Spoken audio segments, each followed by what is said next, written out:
นเฟออีกแล้วพี่น้องมาปรุงกันเกี่ยวกระเทียมใส่ในเกี่ยวผักบัวใส่ผักเผ็ดน้อยหนึ่งนี่เครื่องปรุงเฟอพริกไทยใส่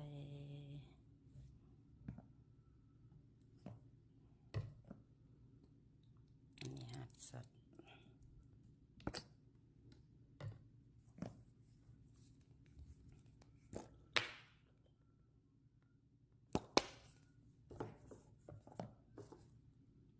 น้ำปลา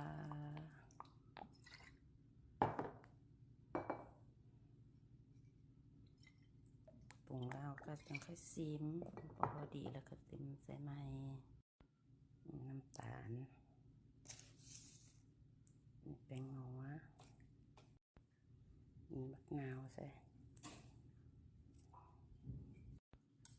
คนละซิมบ้างพอดีบ่พอดีอย่างเขาก็เติมใหม่ช่วยบางไงเด็กใจซิมบ้างกันเด้อพอดีอย่างบ่